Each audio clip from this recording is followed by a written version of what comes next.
Great. Thank you. Let's see your let's see your camera and your audio. I'm trying to get my slide. Okay, fantastic. So that we can pretest the slide. You're good. It's just that, okay. Fantastic. Let me be sure.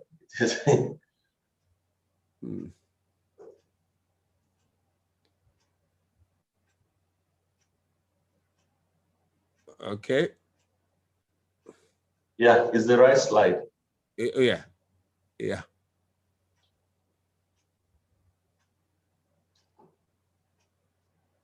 I see I see the magic this guy have done.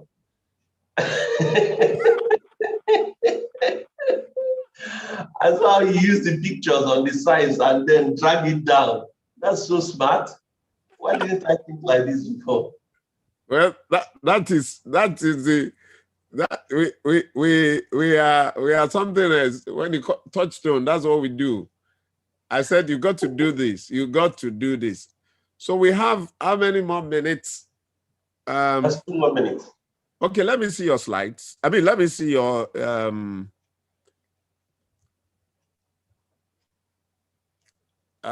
let me see your view before we start admitting people. Okay, it's a little bit, you have a lot of headroom. You need more, I don't know whether you can, you have a lot of headroom. You need to, the camera needs to go a little down. I raised. The camera needs to. I need to go more up because I raised I'm using desktop. Yeah, desktop is okay. Okay, the camera needs to go down. Yeah. Down. We need to see more of your bust. Okay, maybe I'll have to transition. That lighting is dark now. Let me first. Can't even see myself again. Yeah. That lighting is dark, and we have how many more minutes? We have just a minute. Can I move it? Can I move this conversation on my laptop? Can you do what? I can transition to my laptop. Oh, okay. Yeah, but you need to make it very fast. I'm hitting the road now. I'm even trying to.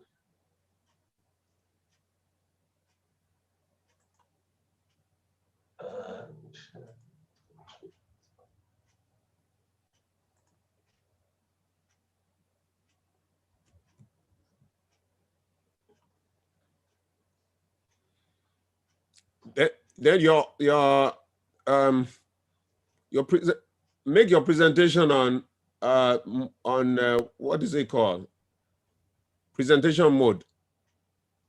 It's on, okay. Because the slides are the sides are a little bit distractive, yeah. Okay, that's fine. Can see it now. Fantastic. Fantastic. Let me see if can. Okay, we're going live now. We're going live. Okay. Yeah. I will put pillow on my. Hello and welcome to Touchstone Sustainability Series. I'd like to welcome the early birds, those who are here very much in good time. And we must sincerely apologize because this is a regular conversation for 3 o'clock West African time. But this is a big fish that you have caught, and you will soon discover what I mean by that.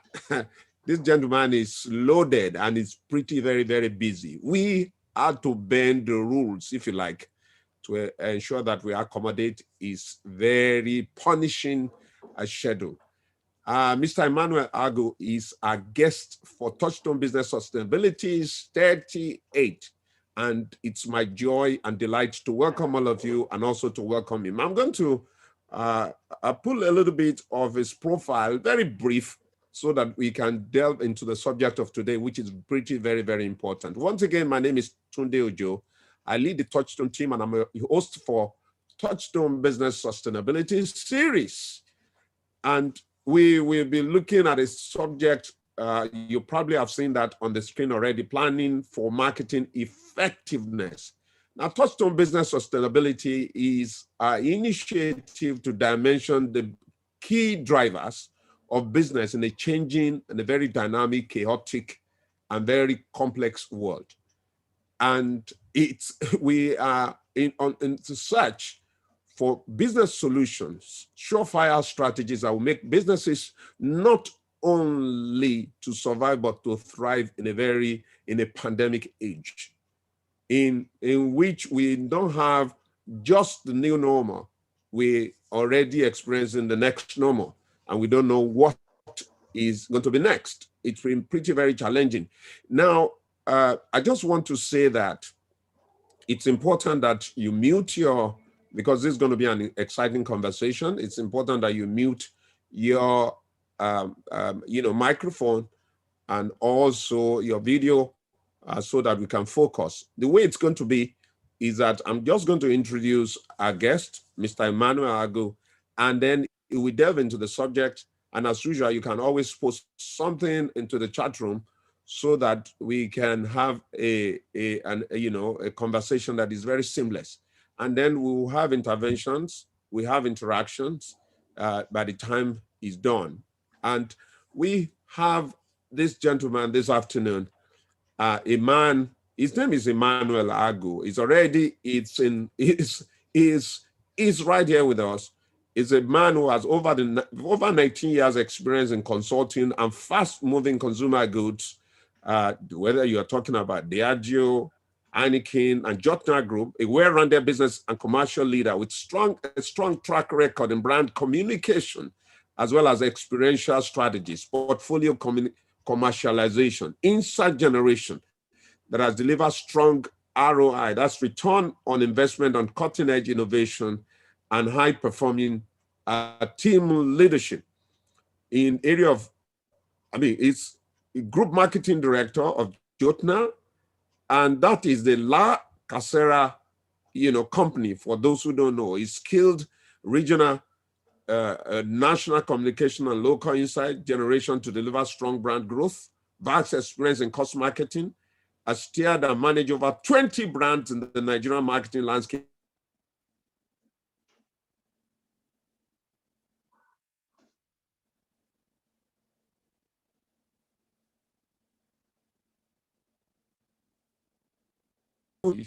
And Marketing Director of the Year 2020 by Marketing Edge Magazine and Brand Communicator Magazine, respectively. Mr. Agu has an MBA in Marketing Management and MSc in Media and Marketing Communication from Lagos State University, Pan-African University, respectively. He's a certified consultant, CMC, and a member of a body of fellows of the National Institute of Marketing, Nigeria, Institute of Professional Managers and Administrators, and Institute of Management Consultant. Ladies and gentlemen, it's my joy this afternoon to welcome Mr. Emmanuel Agu, who is going to unveil the critical subject. Marketing is an interesting subject. It's Pete Barnum who said, when there is no promotion, something happens.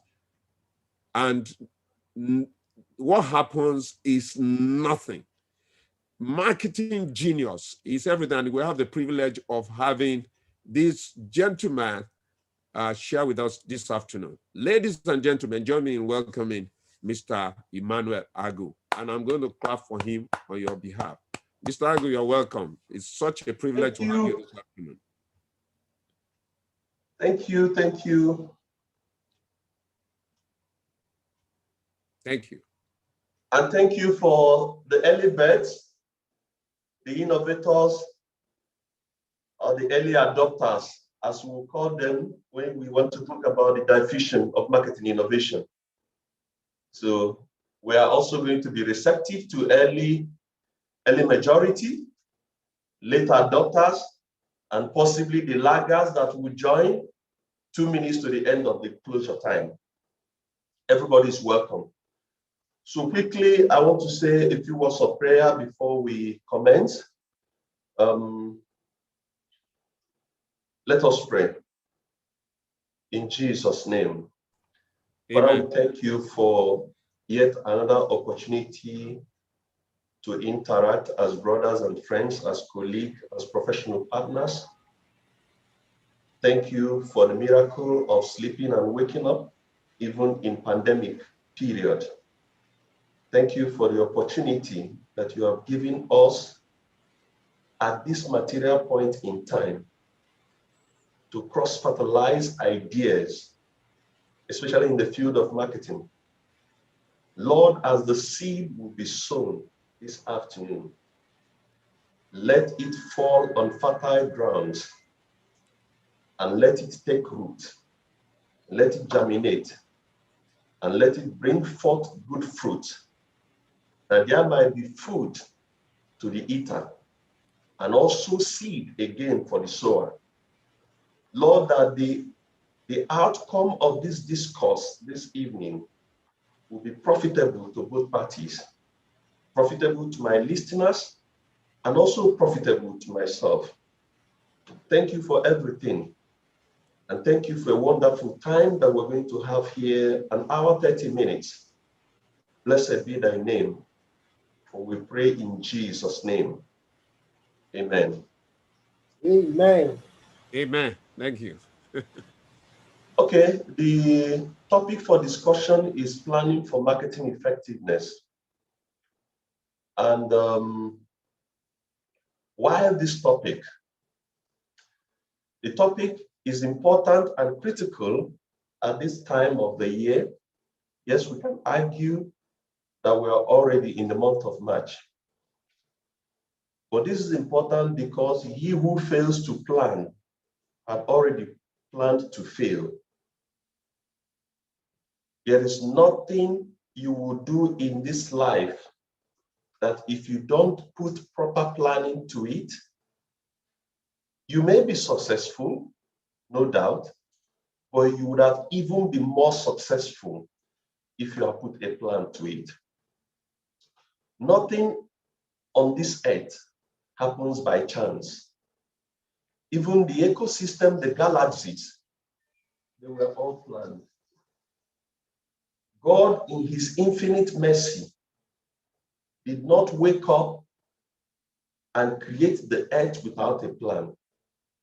In short, as a matter of fact, God summoned the entirety of the cosmos as at the point when he wanted to make man.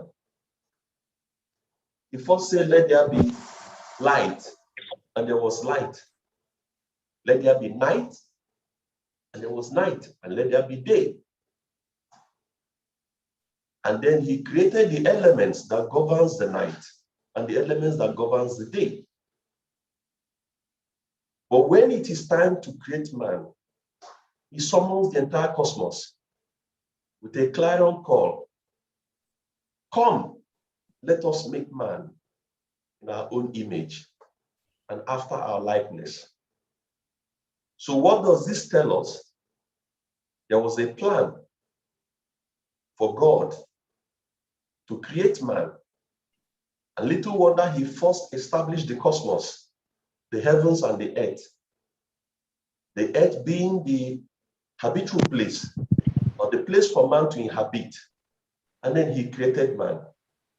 He did not just first create man, and then now started creating the earth, the sky, the galaxies, and the inhabitants of all those galaxies, the Orions, the Pleiades, the Mazeroids, the giant stars that dominated the galaxies. He put those things in place. And man became the last thing that he created. You can see a plan. You can see the sequence. And after he finished creating man, and the Bible says that everything he created was good. But he looked at the lonely man and had a little compassion on him and said, let's make for him a helpmate who will also help him to drive the plan that God has for man on earth. So planning dated back to creation. Planning is one of the instruments that God used in his noble assignment to establish the earth. So as a marketing professional, if you don't take planning serious, you are not serious with your marketing, because you would have succeeded even more than what you think you are doing without plans. And therefore, planning for marketing effectiveness becomes a critical and a crucial topic for all marketing practitioners. And that is why we're dealing with it today. Planning in the course of the year, while I say it may be timely for others, it may be late for others, depending on the financial year period that you're operating with. Some organizations' financial year starts from July to June. Some start from Jan to December. Some start from March. Predominantly, for July to June, financial year company, this is a good time for you to start planning for your next year. For January to December, a little bit late, because it should have come before the end of last quarter. But never, it is better to be late than completely not being in place at all. So I'm going to take our time to walk us through the details of what constitutes an effective marketing planning. Please enjoy it. And I ask that maybe towards the end of the lecture or the webinar series, we can entertain questions, if that works for us, so that I will be a little bit more focused to deliver on the topic and then take questions at the end of the presentation. Thank you and God bless.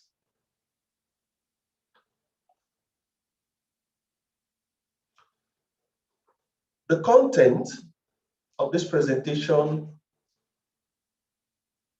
as you can see, is layered in 8 folds. What is planning? What is marketing effectiveness and why?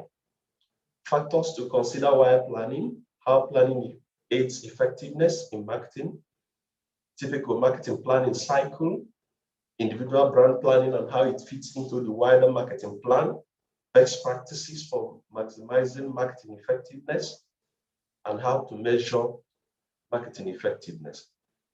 But that is also to say that my conversation will not be limited to this table of content, because I've also discovered that I get more inspired talking than writing. So there could be a lot of things that I will say in the course of this presentation that you will not see in the presentation deck. As I get inspired, I will speak extempore, and I hope it will add value to the overall presentation. What is planning?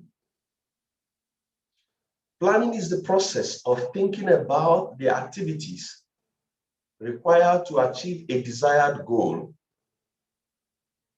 It is the first and foremost activity to achieve desired result.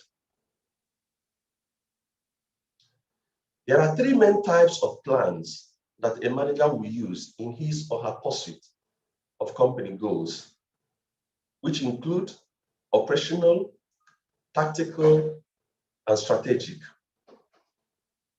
Operational plans are necessary to attain tactical plans, and tactical plans lead to the achievement of strategic plans. There are also plans to back up plans that fail. These are known as contingency plans. When you set up a plan and you set up another plan to back up your plan, in the conventional parlance that they call plan B. the people say, do you have a plan B? That means you already have a plan, but you also set up another plan to back your plan.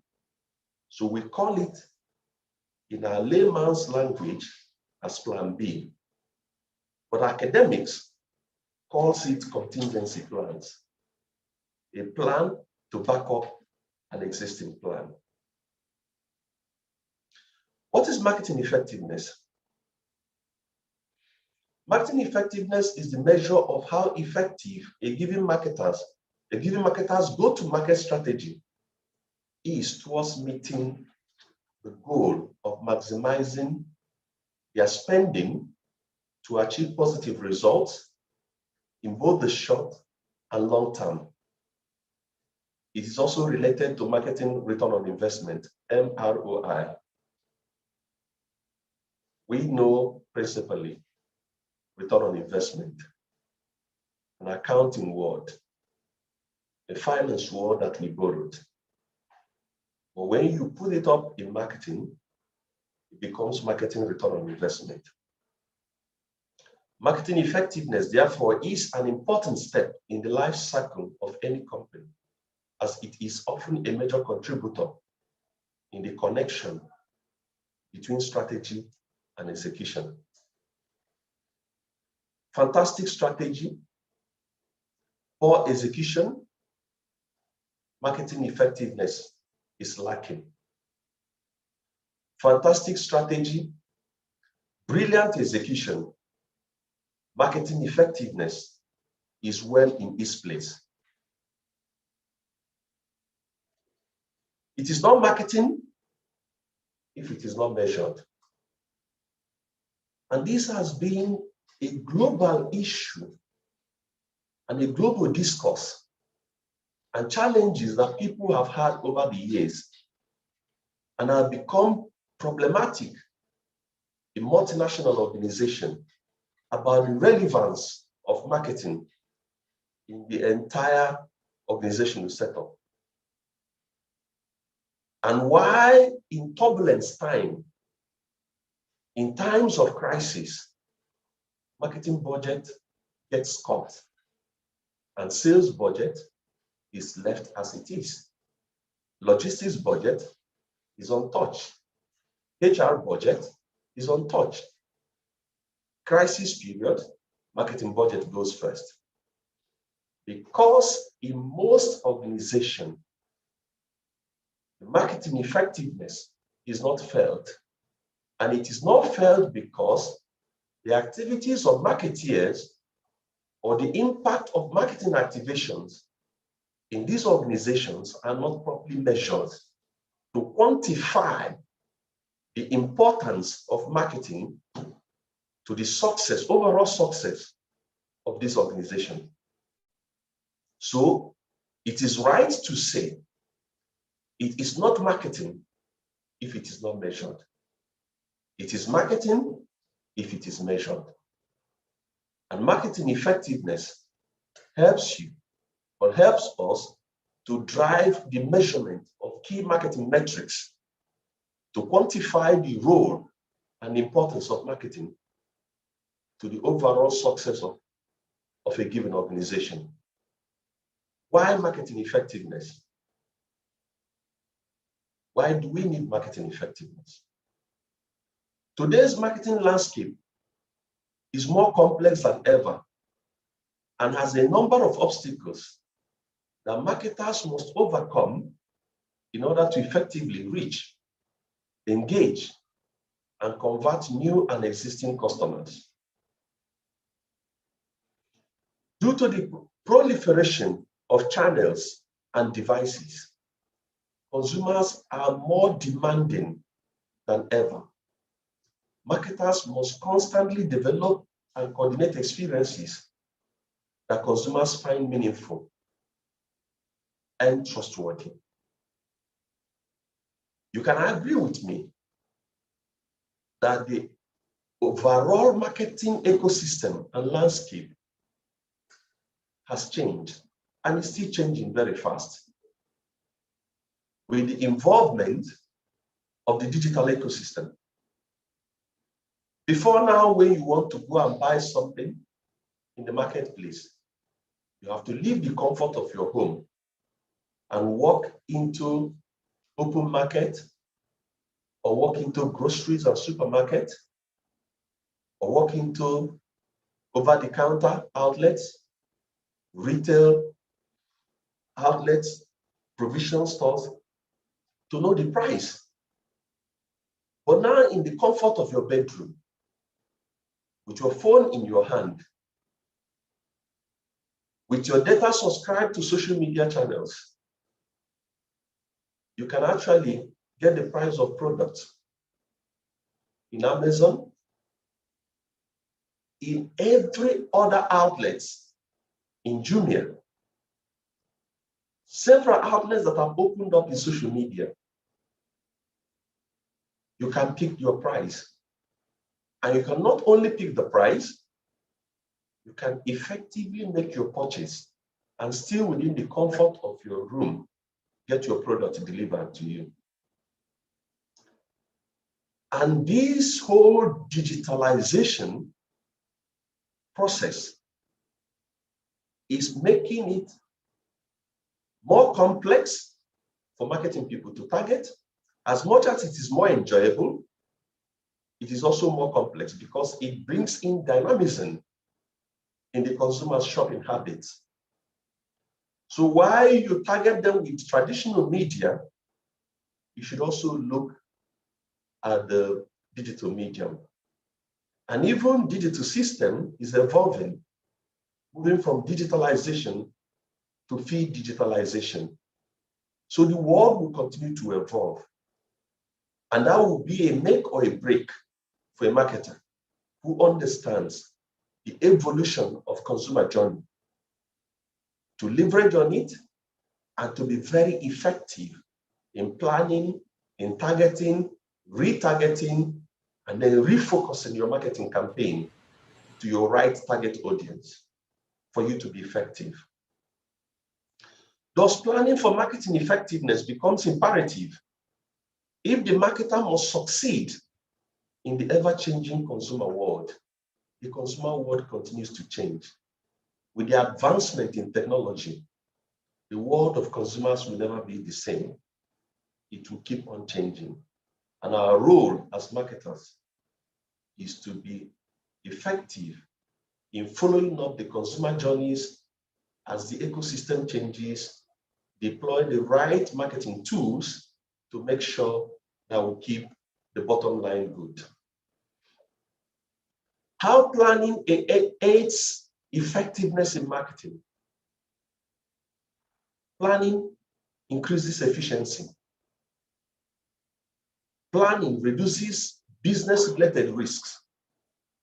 It facilitates proper coordination. It aids in organizing, gives right direction, keeps good control, helps to achieve objectives, motivates the personnel, encourages creativity and innovation, and helps in decision-making.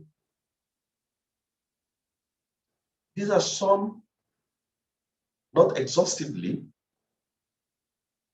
ways how planning aids effectiveness in marketing. Then I go into one of the tools of planning. Yes, I will not begrudge us with SWOT analysis. SWOT has been well used. SWOT is very important, still very important, to understand the strength of your business, the weakness, the opportunities, and the threats. Individuals also do SWOT for themselves. The same way you do SWOT for your brand, you can also do SWOT for yourself. You can also do SWOT for your business. You can also do SWOT for your marriage. You can also do SWOT for your children. SWOT, very strong marketing business tool that aids effectiveness in marketing. But that is not what I want to dwell on this evening, because I know that SWOT is one common business tool that is very elementary in marketing understanding. So I want to talk about PESTEL. PESTEL analysis. PESTEL stands for political, economic, social or sociocultural, technological, legal, and environmental. Kindly note, environmental in this case is not in the Nigerian sense. So a PESTEL analysis is a means of reviewing the factors that are not in the organization's control, but are likely to influence business operations and brand performance, whether positively or negatively. The analysis can then be used in strategic decision-making, such as producing a SWOT analysis, which I've talked about, which in turn will help the organization to identify and prepare for potential opportunities and risks/threats. If we take, for example, I picked up a factor. In this example, I said youth demographic profile. 70% of population age under 30 and average age is 20.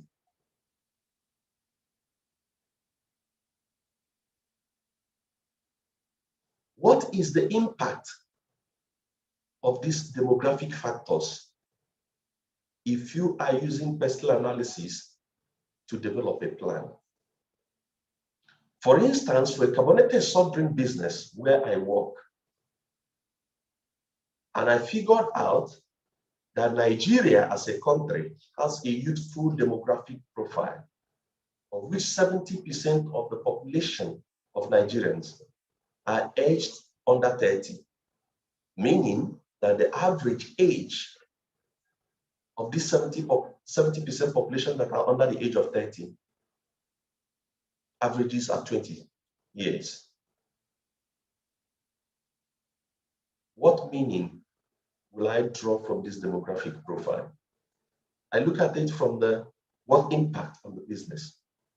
So if I have this demographic profile, what it tells me is that continued growth potential for CSDs, carbonated soft drinks, as the average age globally of a CSD drinker is between the age of 18 to 25.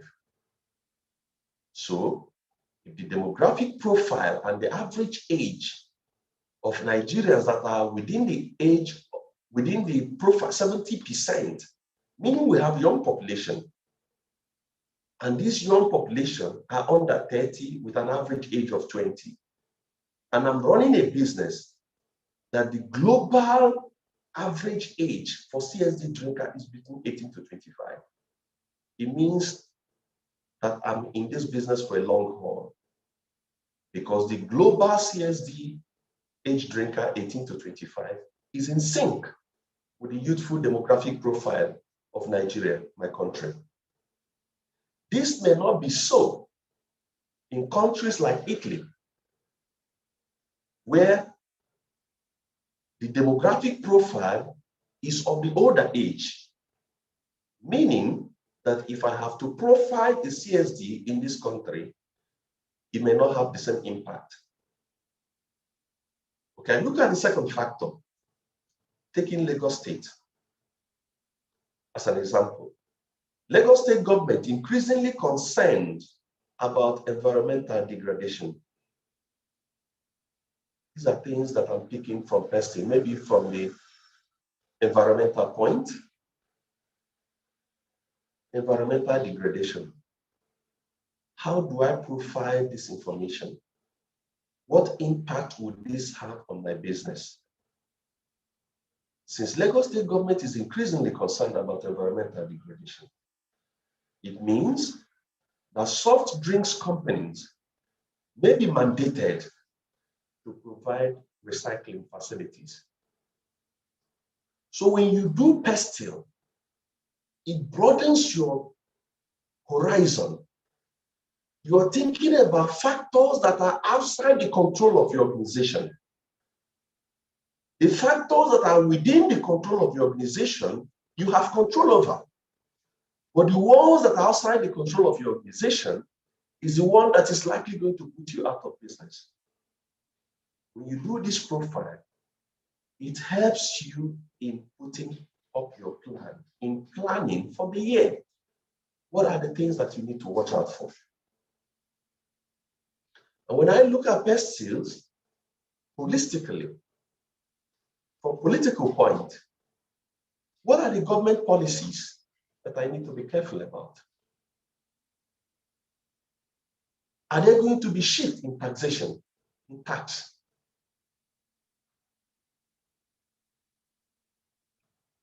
Are we into an election year or pre-election year? What is the reaction of government to election? Oh, in an election year, I know there will be a lot of spend. So if I don't have capacity, I need to increase capacity for my company. Because election years, the politicians are going to dole out the money that they've been storing. They're going to woo the electorate again. And there will be a lot of buying. There will be a lot of selling. Political and social unrest. If the election goes well, there may not be social unrest. If it doesn't go well, end SARS, end bad government, what implication will it have for my business? Government policy. What is the policy of CBN to exchange rate to dollars? How will this impact my business?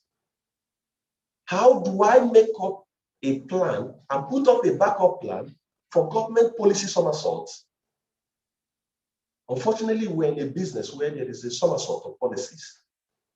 Today, government will say this, tomorrow, they'll change their bearing. How do I anticipate, forecast, and put my business in such a way that politically, I am not going to be badly affected in the course of the year? From the economic point, GDP forecast, what is it all about? Are we going into recession? If the government encounters consistent decline, 2 waves of decline in GDP, the economy goes into recession. What is the impact when the economy goes into recession? It means luxury good items may suffer. It means the consumers might resort to affordability. Do I have affordable brands in my kitty, in my company? Or do I deal only with luxury brands and premium brands? Unemployment, underemployment, inflation, interest rates, raw materials and forex availability. How does this impact and affect my business? I need to think about this in the course of my plan. Then I look at social, demographic profile. Are Nigerians, are they party animals? Are they still socializing? When you break down the socioeconomic class, the A class, the B class, the C, D class, the E class, what is the demographic gaps between the A and the B? The high net worth individuals, what percentage of the society are they? And what is their consumption behavior and their consumption patterns? Then the B class or the CD, do we still have B class people in Nigeria? Do we still have middle class? Do we still have upper middle class and lower middle class? Or is the upper class and the lower class flowing into each other?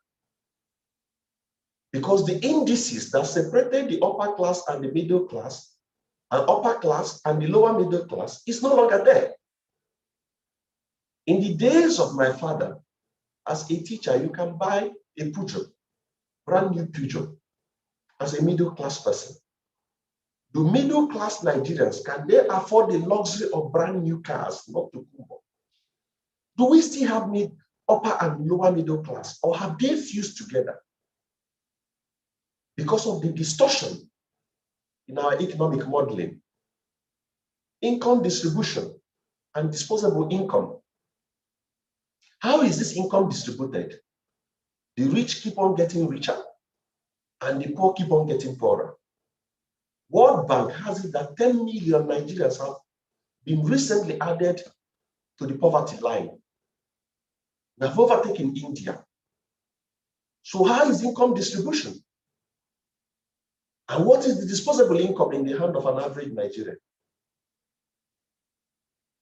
When the minimum wage of a staff in federal government service is 30,000, which is a little below the price of a bag of rice. Lifestyle attitudes. Are people getting obese? Are people enjoying more? For those of us that are in carbonated soft drink business, we get worried about obesity concerns,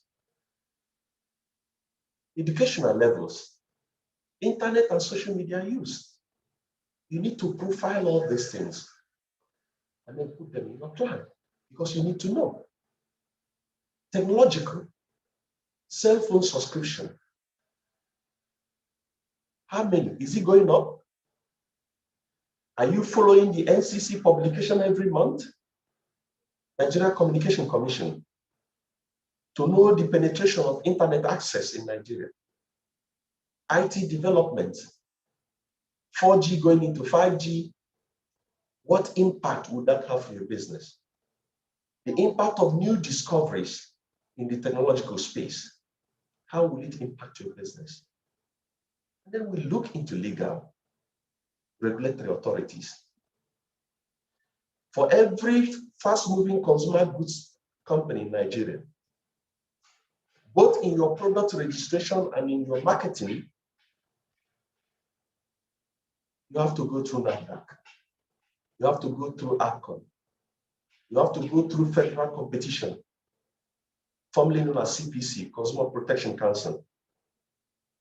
The laws and the edits of the states and the federal laws, advertising laws, competition law, employment, health and safety, federal and local taxes.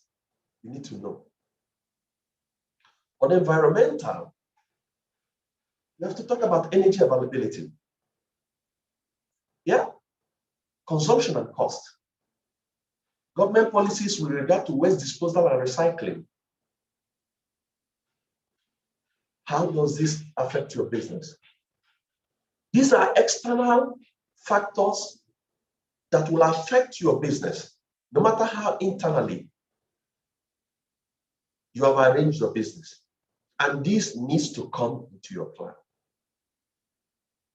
And these are the reason why I chose Pestil. There are other tools in marketing that you may also consider when you're doing your plan. But I don't want to talk about them here. Maybe in my next presentation, we talk about ANSOT matrix, you talk about competitive differentiation analysis, you talk about the VRIM model, valuable, rare, imperfectly imitable, and non-substitutability. And so many of those, but they are core-centric to brand management. But these, I found this very core when you're setting up planning for marketing effectiveness. And then I talk about Porter's 5 forces of competitive analysis. We talk about the bargaining power of customers, the bargaining power of suppliers, threat of new entrants, competitive rivalry within an industry, and threat of substitute products. If you don't examine this, you just leave yourself to be fried in the marketing space. Bargaining power of customers, the power of customers, the power of suppliers. Are there threats in your business of new entrants? Are there threats of substitute products? Let me give you an example of a substitute product, like a threat. You are dealing with on coffee as a business. And you ask yourself question, why do people drink coffee? They drink coffee because they want to stay awake. They drink coffee because they want to be alert in a meeting. They drink coffee because they need to, they want their senses to be intact. But these days, the same thing that coffee does, energy drinks can also do it.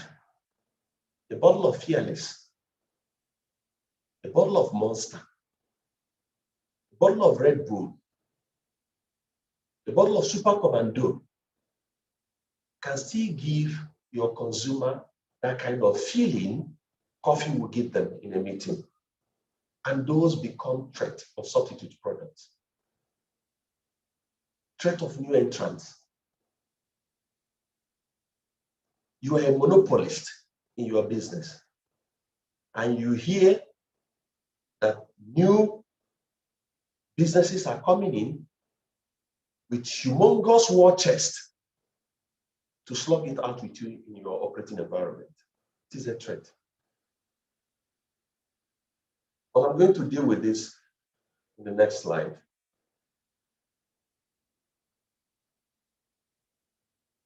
What does 5 forces explained? Barriers to entry, I look at threat of new entrants. Barriers to entry. Is your business scaled in such a way that there is huge barrier to entry? Others couldn't get in. In Nigeria, in the late 60s and 70s, FMCG businesses in dealing with carbonated soft drink like Coca-Cola and Pepsi has a very huge barriers to entry. It's a very capital intensive business to get in because you need a glass factory. You need factories that even produce this chiller. The cost of distribution is so high. But with innovation and technology, that barriers to entry was eroded immediately. In the year 2000, when Lacasera came into scene and democratized soft drink business in Nigeria, changed the retail landscape, and moved away from bottles into PET. And today, packaging in PET controls 65% of the total industry sales of carbonated soft drink. And little wonder you've started seeing splinter players, Right Food, Ajay East, Royal Crown, RC Cola, Cool Cola, name them, because the barriers to entry has been lowered. So you must not drink carbonated soft drink in glass. You can choose to drink in glass, you can choose to drink in PET bottles. And that economics of scale that these two big FMCG have over the years was also lowered. And suffice it to say that in the books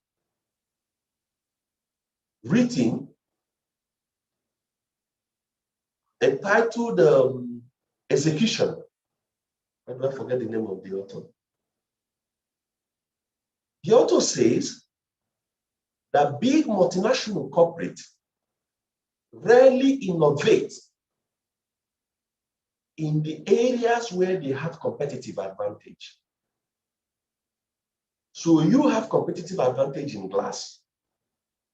So you live with it. You rarely innovate against yourself. But it will take the Asian tigers, it will take the bulls, it will take men with balls to innovate against the big FMCG holders who can rarely innovate against themselves in the areas where they have competitive advantage.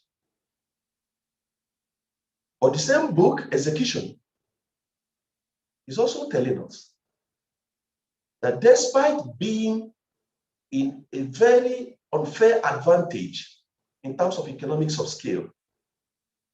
That's as a category leader, or a category king in a specific business, you need to create micro battles.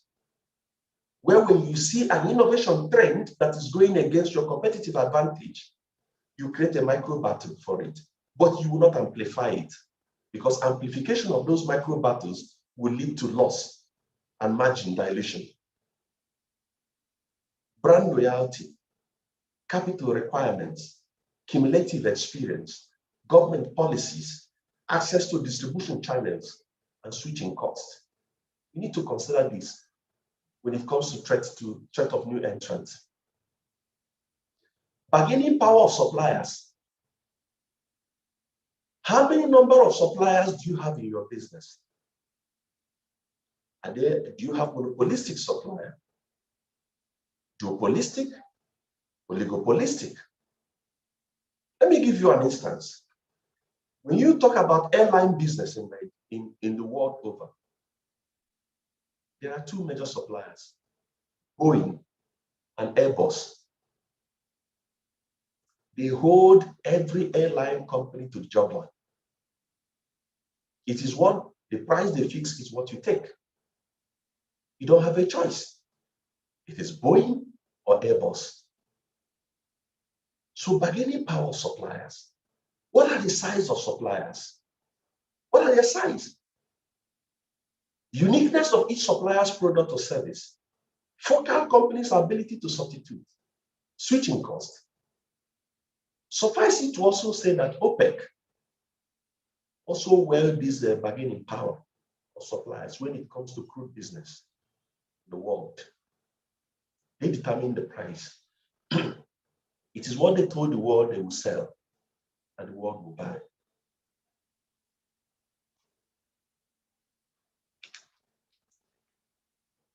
You need to x-ray your business in the light of bargaining power of suppliers.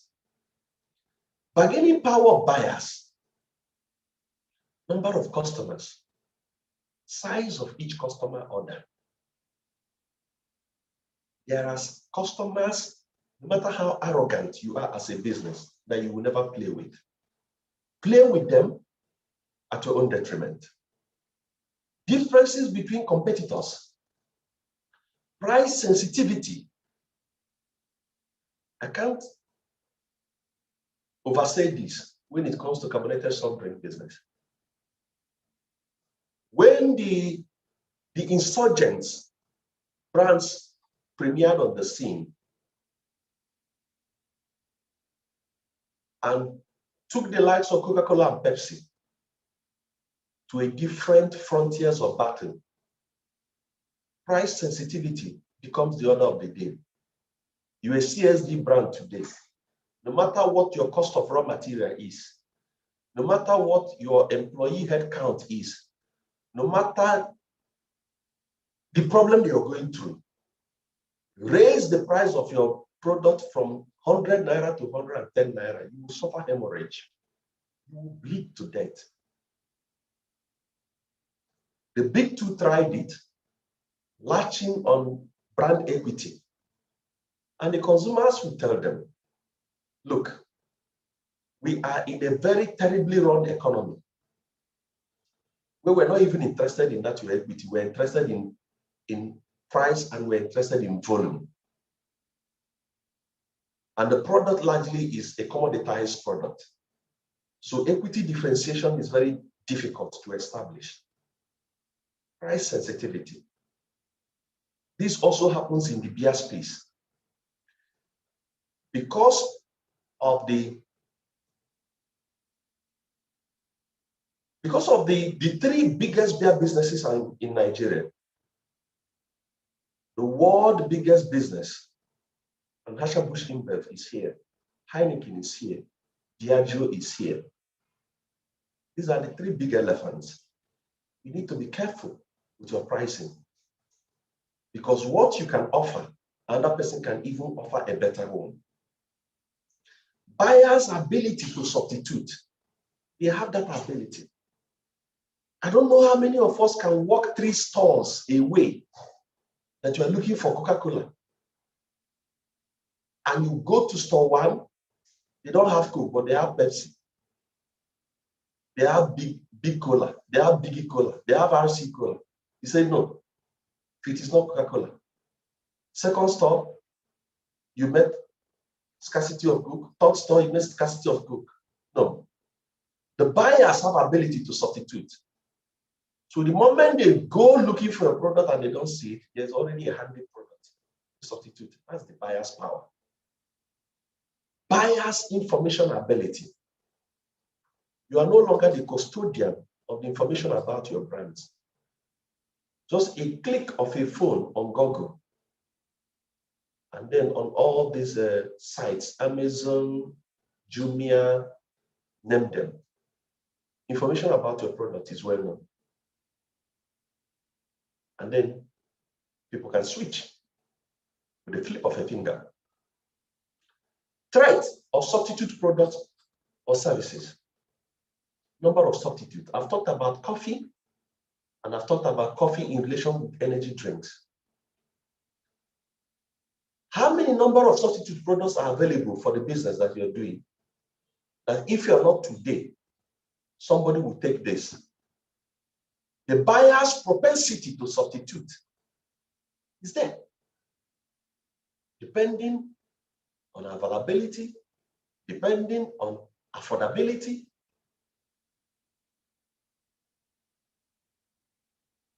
You know, depending on convenience, because you might be available and you might be affordable, but you're not convenient to the buyer. He will switch. Relative price performance of substitute. Perceived level of product differentiation.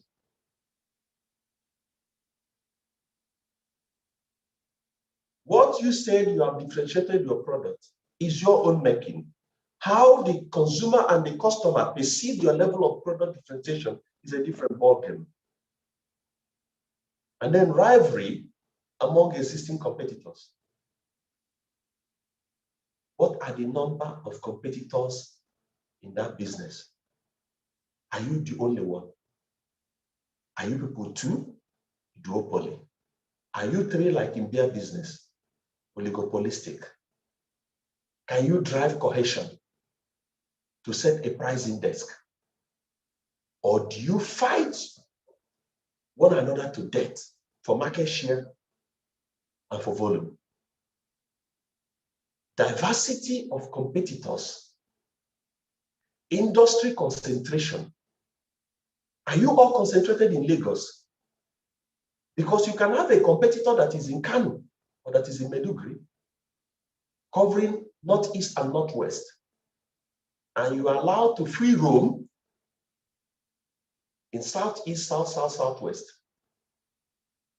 Industry growth. How is your industry growing? Is it growing or declining? Quality differences, brand loyalty, barriers to exit. Are you in a business that it is easy for you to exit? There are businesses today that is not very easy to exit. Ask federal government. Why have they been finding it difficult to exit the 4 moribund refineries? There are costs involved. You need to understand Otters 5 and put it in the context of your planning if you must be successful. Then this takes me to typical marketing cycle.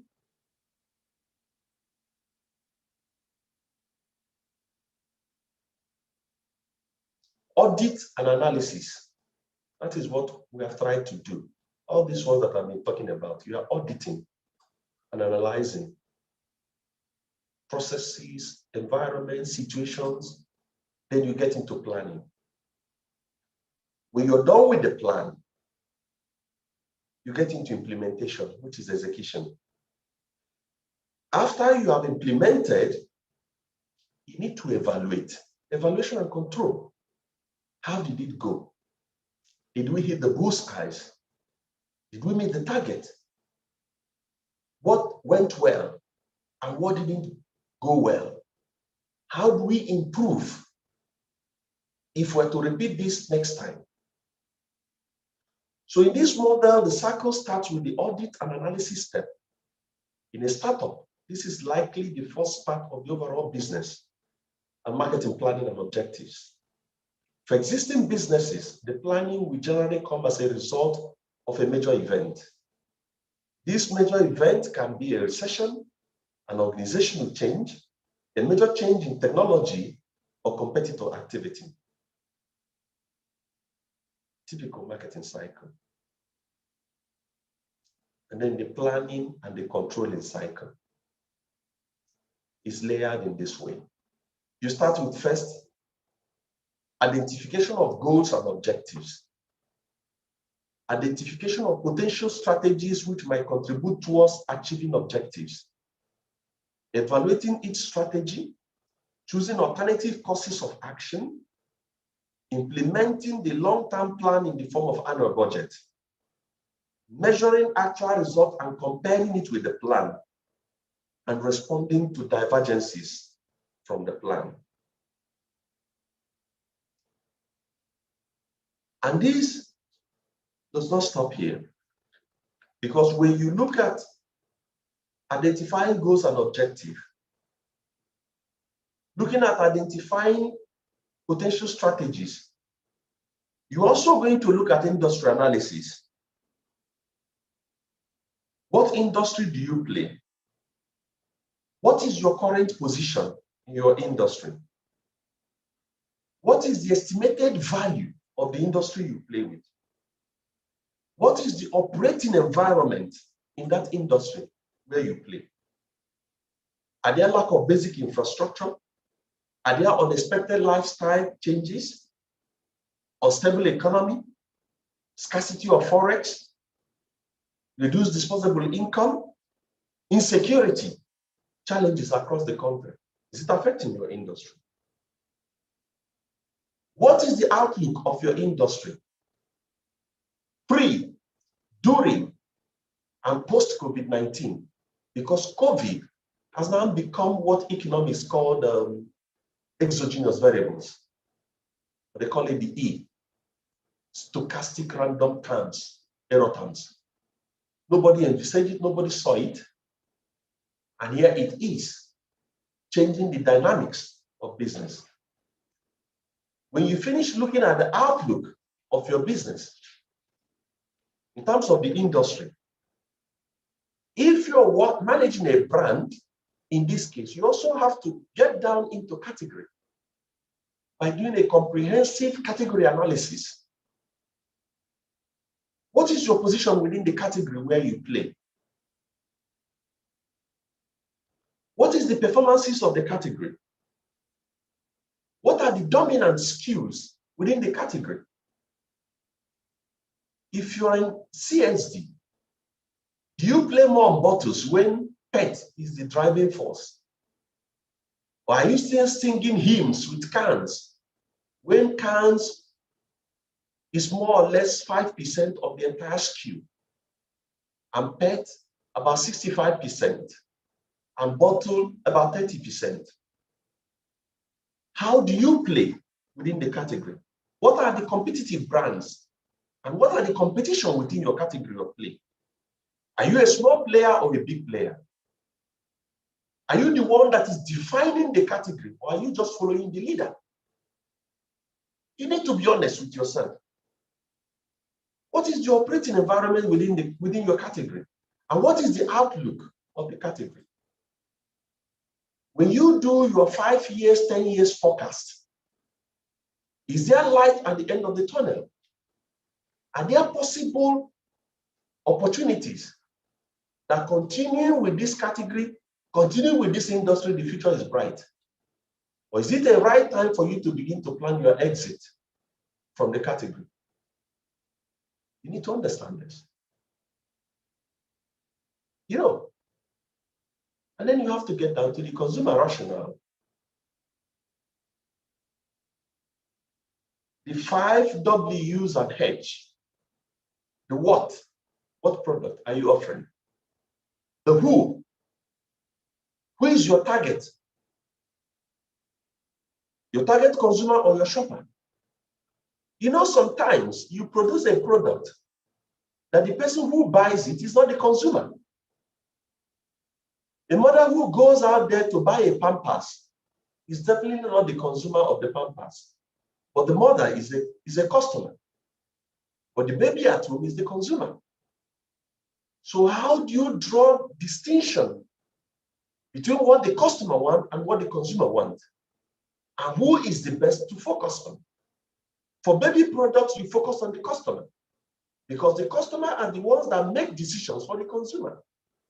But there are products that you have to focus on the consumer because they are the end consumers. Who are your consumers? Who are your targets? What's their socioeconomic class? Are they in the BCD socioeconomic class or are they AB? What's their age bracket? 14 to 29 or 14 to 49? Are they male or female? Are they urban dwellers or rural dwellers? In what regions of the country do you find them? If you need to do regional profiling, where do you actually want to play?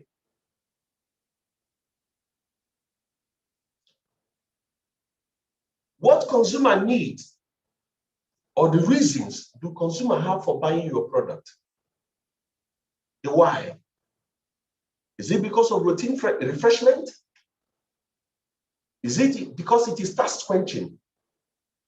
Is it because it is mental rejuvenating? Or is it because it gives energy? Why will people buy your product? You need to ask. And when do they buy your product? What are the occasions? Is it on-the-go refreshment like Alakasara and PET bottles? Is it for meals and snacking accompaniment? Is it for lunch? Is it for dinner? Is it for breakfast? Is it when you have friends and relatives? When is the occasion? Is it during the party alone? Or during dating? When? You need to know. And where do they buy your product? What are the channels? Open market? Retail? Groceries and supermarkets? Kiosk? Neighborhood stores?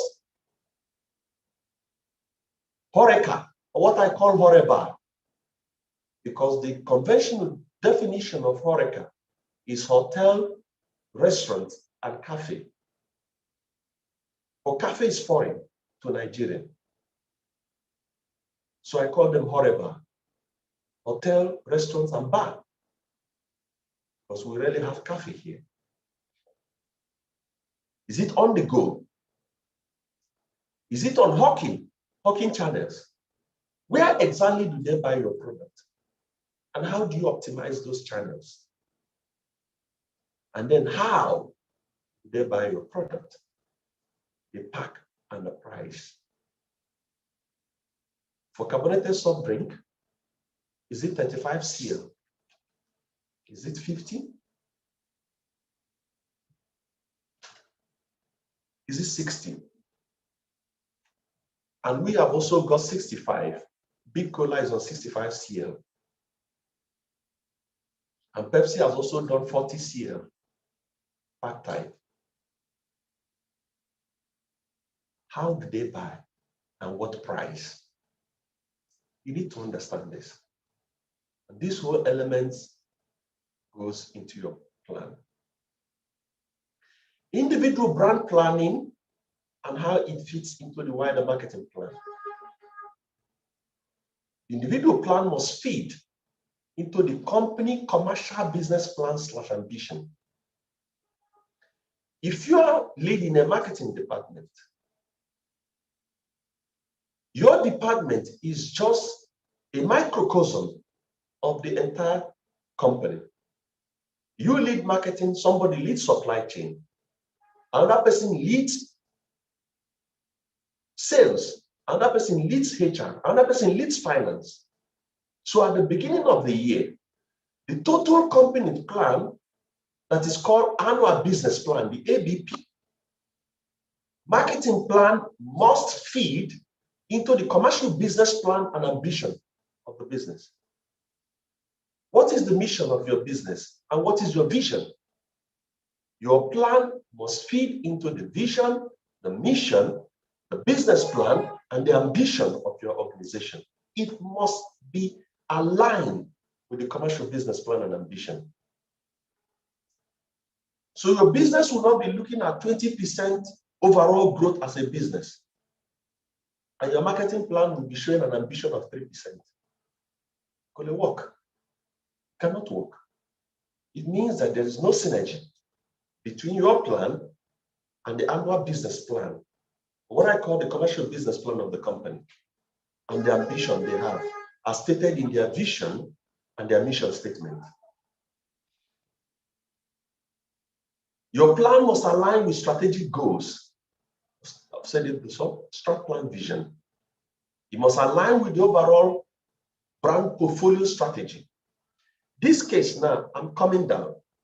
I'm coming down from a marketing director to a marketing manager position to a brand manager or senior brand manager position, who in developing his plan, especially if it is a marketing manager, a portfolio marketing manager who has more than 1 or 2 or 3 brands within his portfolio, your plan must align with the overall brand portfolio strategy, which will be in sync with the marketing department overall marketing plan that fits into the commercial business plan and ambition of the entire business.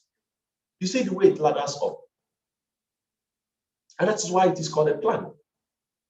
It must fit into the approved total A&P, advertising and promotional budget provision for the year. That you are asked to go and do a marketing plan. Yes, you are allowed to think blue sky, but you're also not allowed to budget blue sky. There is a fixed A&P budget, which in some organizations is a percentage, a certain percentage of reinvestment rate based on the sales, revenues, and turnover of the prior year. Some organizations best practice 7 to 8% within the FMCG becomes the reinvestment rate. And when the marketing director takes the reinvestment rate or the company assigns to you the budget, be it a commercial budget that you share with the sales director, you take your own budget and you come back to your own department and begin to cascade it based on the visions and the plans for the respective brands. What are the brands that are in the premium tier? What are the mainstream brands? What are the value for money brands? And what is the objective for the year? Is it to drive mainstream because you want to drive volume and market share to give the business the clout that it deserves in the marketplace? Or are you driving value by going into the premium segment because you need to make more money? Or are you driving a balance of both? That would give an insight into how your budget will be couched for each of your brands within your portfolio. And it must comply with the agreed brand planning template. There is always template for every organization on how they do their brand plan. You don't sit in the comfort of your house and draft an essay or put up an Excel sheet and say this is a brand plan. It doesn't work that way. There is a brand planning template that puts structures, milestones. At this point, I need to see your pesting. At this point, I need to see your industry analysis. At this point, I need to see your category analysis. At this point, I need to see this, I need to see this, I need to see your performance analysis. There is a template, and your plan must have to agree with that brand planning template. Factors driving marketing effectiveness. These 6 major factors: business strategy, marketing strategy, marketing execution, marketing infrastructure, marketing alignment to sales, and marketing capital. This drives the marketing effectiveness, and we'll take them one after the other to explain what we mean. Business strategy, the first on the list. understanding the strategic vision of the company, the goals, and the year-to-year requirements for growth. Establishing the customer profile and spend requirements to ensure all marketing is aligned with company strategy. So strategy is a broader perspective that defines the direction of the business. Then you get into marketing strategy. Improving marketing effectiveness can be achieved by employing a superior marketing strategy that connects to the business strategy. You see the connection point. Your marketing strategy must connect to the business strategy. By positioning the product or brand correctly, the product/brand will be more successful in the market than competitors' product and brands. And that positioning is very key. I've seen good products that are positioned wrongly in this market over the course of my career. And you'll be asking yourself questions. Where are these people coming from? A strategy that is attracting and retaining the right customer profile, a strategy building brand value and equity, then you will hit your hand on your chest that you put up a strong marketing strategy. Marketing execution. One is to develop a strategy. Two is to execute. And I've once said that marketing effectiveness sits in between marketing strategy and marketing execution. So what is marketing execution? Strategy without measured execution is considered useless. And I can't agree any less with this. How marketers go to market and the channels they select can achieve significantly greater results when aligned properly. When I talk about the 5 W's and H, I talk about when and where. When I talk about locations and I talk about channels. You see some good products being placed in the wrong channels where they are not supposed to be. And people are saying, we want to make it premium. When you are killing yourself and you're killing the brands. With high quality communications plans, utilizing the right mix of communication tactics to meet the new buyer behaviors and connect with the target audience, the efficiencies of marketing are established. Now, we don't only do traditional media management now. When you are planning your media, when you are planning your communication, you also plan how to address the issues of your target in the digital space. How you balance the right mix of this communication. Is it going to be radio? At what frequency? Is it going to be TV? What location? What time belt? What station? Are you going to go on out of home? Is it on LED boards? Or is it on static boards, unipole, portrait, or landscape? When you are doing radio, are you going to do local language? Pidgin, English, Igbo, Yoruba, Hausa. And then when you're going into the digital space, what percentage of your budget goes into YouTube? How many goes into other social media channels? Facebook, Twitter, Instagram. And now you're talking about, what do they call it? Clubhouse. Pinterest. Snapchat. Name them. What is the right mix in this your communication? And by the way, what is the quality of the content that you're pushing out there?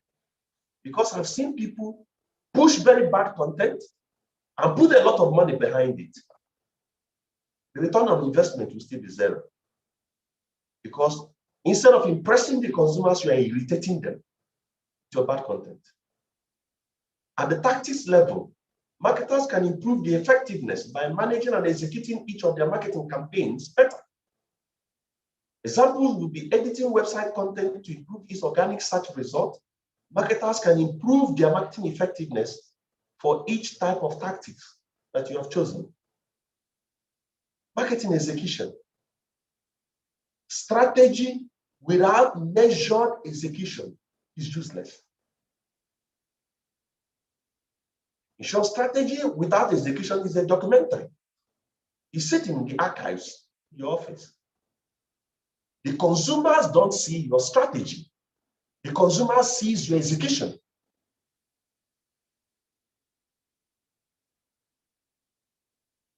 Marketing infrastructure.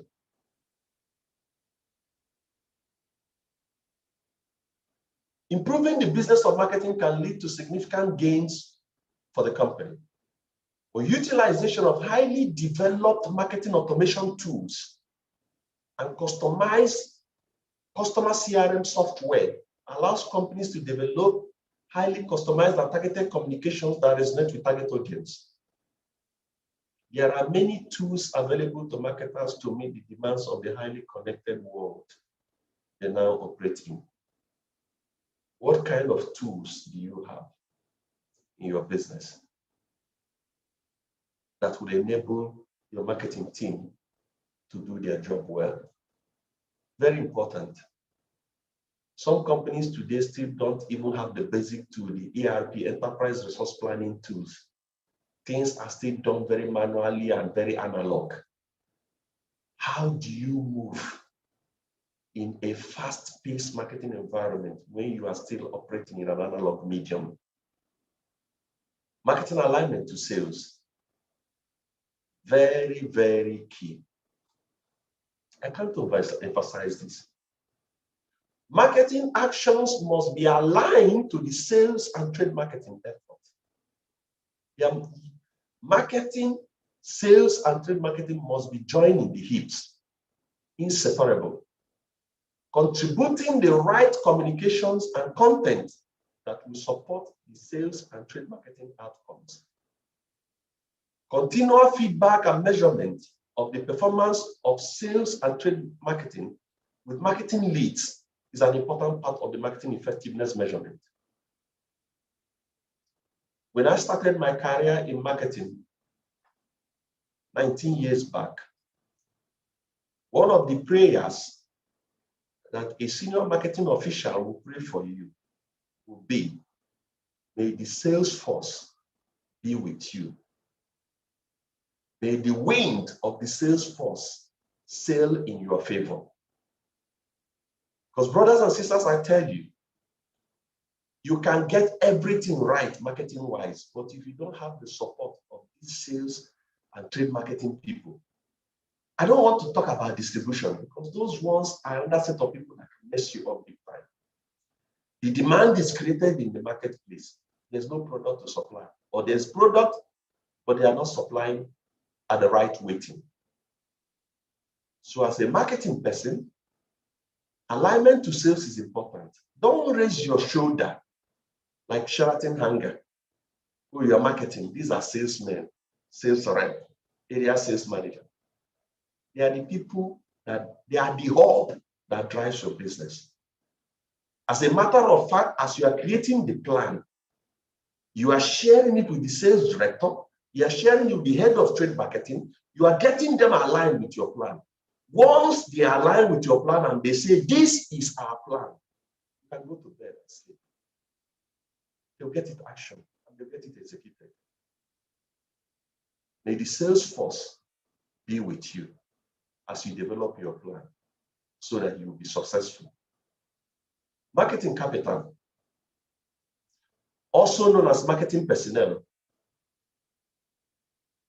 The effectiveness of marketing is directly impacted by the quality of personnel within the marketing team and their level of experience and acumen within the various marketing functions. How many people do you have in your marketing department? What is the level of their experience? Do you gather your tribesmen? Because like in Nigeria, I want people that will watch my back. Who told you that people are watching your back? The more you drive ethnicism and tribalism in your recruitment process because you want people to watch your back, the more your back is open. Because when they don't turn out the quality job, you'll be fired. They will cut the head first. What level of experience do they have? Are you putting the right peg in the right hole? Or you're putting a round peg in a square hole? Oh, this person is very vast in research.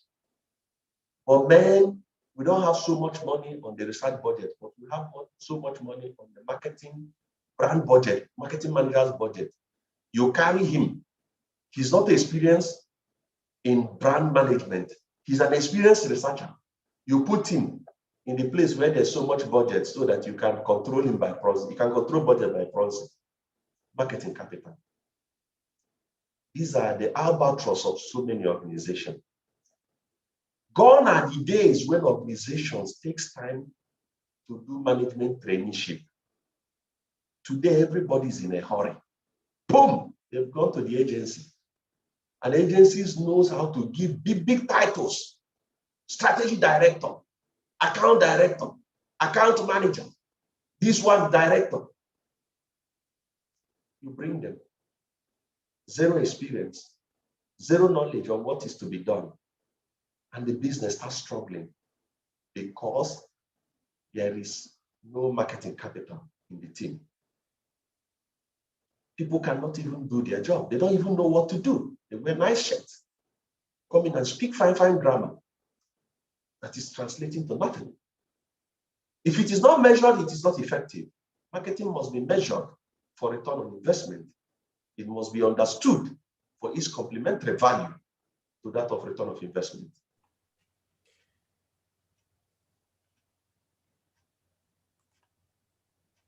Best practices for maximizing effectiveness. Sorry. Hello, Mr. Agu. Yes. I know you are teaching a master class, and believe me, this has been an interesting. Am I speaking for all the participants that this has, you can. Am I speaking for you? Hello, am I speaking for all the participants? This has been a fantastic and an interesting class. I'm just wondering what we have left, what we have next. Can we? Because I think it's okay. Olushodi will say yes. Thank you very much. I think we can divide this into two. Have some interaction now. And Dr. Biodun Adedikwe say yes. I mean, this is a master class. There's no doubt about it. I mean, everybody is soaking it on. This is we've gone about 1.5 hours, and people are still on. And I tell you, this is to tell us that what you are teaching us is something that is of value, and this is fantastic. I'm just wondering.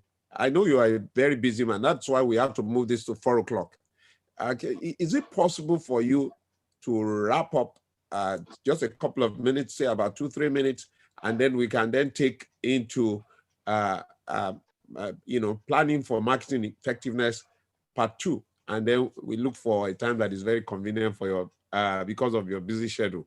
What do you think? Or you think because I don't want you to rush this because of what we are getting. Okay, I'm just trying to run through. Okay, not much. We can do part 2. We can stop here and schedule for part 2. Thank you very much. What do you think, gentlemen? Yeah, let's schedule for part 2. Now let's have interaction. I'm sure there are questions that people want to ask you, because this has been for me. This is every moment of this is worth my time, and I believe that there are very distinguished people on this platform whose time is pretty very important. But they are here because they can see the value that you are creating for us. So I think at this point we can ask if there are a couple of questions so that we can wrap this up in under a couple of minutes. Thank you very much. Okay, I'm open to questions. Yeah, thank you very much. Kia Dedipe wants to say something. I think if you want to say anything, you want to raise your hand, and there will be that opportunity. Kia Dedipe, thank you.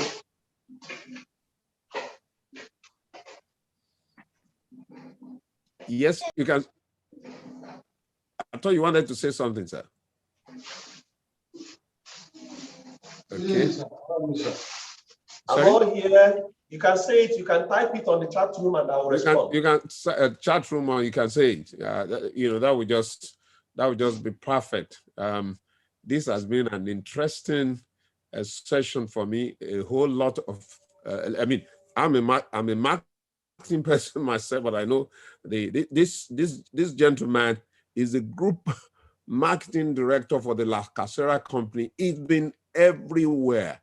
You did Diageo company, Heineken, and marketing in his life. I mean, I've listened to him, and that's why we felt it's important to bring into this platform to talk about what he breathes and what he lives, and that is marketing. Okay, Dr. Biodun Adigbe is saying Mr. Agu has triggered thoughts that BAA we execute straight away. That is his company. Dr. Biodun Adigbe is a world-class economist. No question. Excellent stuff. Thank you very much. Adebola Aderibigbe, doctor, is an absolutely yes. I mean, people are delighted that we'll be able to have a second session of this. I don't know whether we have other comments, because we're going to be talking about marketing wars, marketing challenges, and now whether the principles, Mr. Agu, they are applicable to the Nigerian environment, or or not. If we don't have questions, at this point, I can make room for an intervention, and then we quickly close this, because I know this gentleman by 7 o'clock. He's been teaching. He's been teaching since 10 o'clock, and he just broke up to be able to hook up with us. And I know that by 7 o'clock, he's back in class. His time is not. Part two, Yemi Shota, this part two of this master class must come up soon, or else. I don't want to preempt what is following that, or else. I'll leave it. I hope we don't have bandits. Okay, Stella, for some of us that are transitioning newly to this field of marketing, what is the starting point for us? Maybe you can just address that, and then we can bring this to a close. I must say, on behalf of Mr. Emmanuel Agu, and on behalf of Touchstone, I want to say this has been a very wonderful session. Anybody who wants to take marketing seriously, and I tell you, if you don't take marketing serious, you don't take business serious. When you don't, there's no promotion, there's no marketing. Something happens. P.T. Barnum said, nothing happens. So I will allow you. What's the starting point? Address that. Once you do that, Mr. Agu, and then you are committing to coming back in spite of your schedule, we will arrange that. Thank you. Okay. The starting point of marketing, you start from yourself. And why I say you start from yourself, you need to have the passion. You need to love the discipline. Some people do marketing today, but they do it, they are not passionate about it. They do it as a means of livelihood. Some, they do it because they work in an organization, they got into an organization, and by one reason or the other, they are moved into the marketing department. It's not what they love to do, but they just have to do it to earn a living. But one thing I tell someone here is that for anything in this life that you have passion is the word for me, passion, not even creativity. Creativity will follow. But passion and love for a particular thing will drive you the whole long way to get all the things that is needed to be done. Passion first, and then hard work and discipline. I call it the PhD. And these are the tenets that drives me. Anything in life that I want to do, and I found out that I am not seeing, or there is no passion point for me in that thing, the chances of success is very limited. I might be successful, but it's not a good success for me. Growing up, I once wanted to be a medical doctor. 3 years on the road, I was chasing medicine and surgery in JAM. And I was almost close, near misses. And because I'm the first person to go to university in my house, I did not understand the concept of supplementary or who will help me throw me into the pool to get cleansed. And after a while, someone helped me to say, okay, your score is this high. We can't get you medicine in this school, but I can get you some course in one university. And then I got agricultural economics, Federal University of Technology. That was my first degree. I have zero passion for that course. As in, no interest, no passion, no love, no excitement. I mean, but guess what? I graduated best in class. I made 2-1. Best in the department, best in the faculty, but that was never my passion. Until accidentally, I ran into this marketing profession when I joined Guinness. And I said, Eureka, here it is. From day one that I was brought in as a management trainee in sales and marketing, I knew that this is what I was meant to do all my life. Because the passion started speaking. The passion was so much that walking on the street, talking with people, as in, I got to a point where I pick signals. If I'm driving home now, my eyes are everywhere. If my eyes are not on my phone, looking at social media, looking at what is happening, my eyes are on the outside, looking at billboards. What are people saying? You get to a point where you become so passionate about something, you begin to receive celestial information. And that is what I call the degrees of passion. Where you'll be sleeping in the night, you will get information and you jump up from your bed and go to your study and note something down that you can't even explain in that your dream state, and you go back to sleep. You need passion to be an effective marketing person. And that passion comes from the belly of your stomach. Then the trainings will come in. You now have to start going through the trainings. I trained as an agricultural economist. I joined Guinness as a management trainee. While I was doing management training, I registered for CIM, Chartered Institute of Marketing. I started writing the exam. While I was writing the exam, I went for an MBA degree in marketing. While I was doing that, every professional marketing course I can lay my hands, because I was hungry, I was thirsty, I want to know more. From MBA, I moved to MSc. What is it in the field of marketing have I not done? I've not managed media. I've never been opportune to be a media manager. But I can read about media in school, right? I went to School of Media and Communication, Pan Atlantic, and got my MSc. And when I got my MSc, I said, oh, I'm not going to read again. I've got to the end of it. And then I started finding out that when I talk, people want me to talk again. When I say small thing, people quote it. And then I said, but I can't be authority with this limitation that I have. I went to Babcock. I'm in my second year PhD in marketing. So that passion keep on pushing me, even when my age, I'm no longer a small boy now. If you are above 40, you're not a boy anymore. But each time I look at this and I say, I can't be reading, waking up in the night, I'll be reading, my children will be reading. But because I want to know more, because I want to be an established authority in this field. I want to say something and people will believe it. So I read every marketing books that I have. In my office here, I have a library. I think I've gone to my shelf now. These are all marketing books. We have to stop. 25 of them.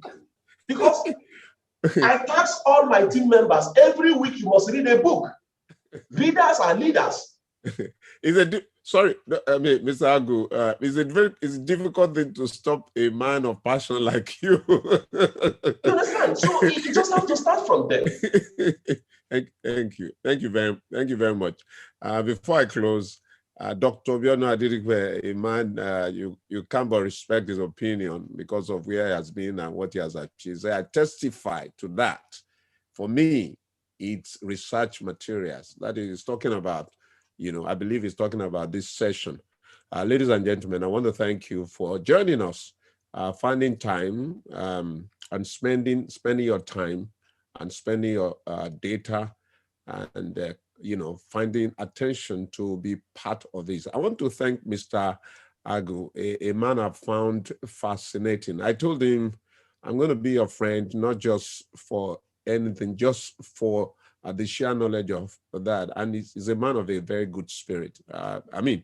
You don't find many professionals praying. I never knew that the side of, of his. I said we should start, by prayer. That blew me away. Thank you very much for the time and all that you do. And there is no doubt. You just tell me the date. Just check your diary when we are done. Between now and Monday, and give me another date so that I can give notice ahead. I want to say a huge thank you. If I start, I will not stop. Distinguished ladies and gentlemen, this has been a session for me. I can go over this again and again because everyone is a marketing business. Everyone is a marketing business. People say they're in technology business. What's the use of inventing something that nobody is going to buy? Marketing makes that happen to you, in which you find out what people want to pay for because of the needs in their life and the value it's going to create. And then, you let them know that this is it. And planning for marketing is not a subject that is easy at all. A lot of people don't work, they talk marketing, but they don't understand the principles and the fundamentals. These are the principles and fundamentals that you're almost there. Dr. Emmanuel Agu in the making, put on the table freely for us. Thank you very much. Ladies and gentlemen, this is Touchstone Business Sustainability. And next week, Wednesday, we'll be back by 3 p.m. We had to change our schedule to accommodate this gentleman because of the value that he has to offer. We bring him back. Thank you. And I wish you a time of blessing. Mr. Agu, all the best. We'll talk. All right. Thank you very much. Dr. Adibuka, thank you for your intervention and the whole galaxy of people who join us today. Yinka Udutola, I've just said, I'm sorry, K. Adibuka. I'm sorry. Have a good week. Have a good weekend. I'll see you next week on Saturday by 3 p.m. God bless you. Thank you.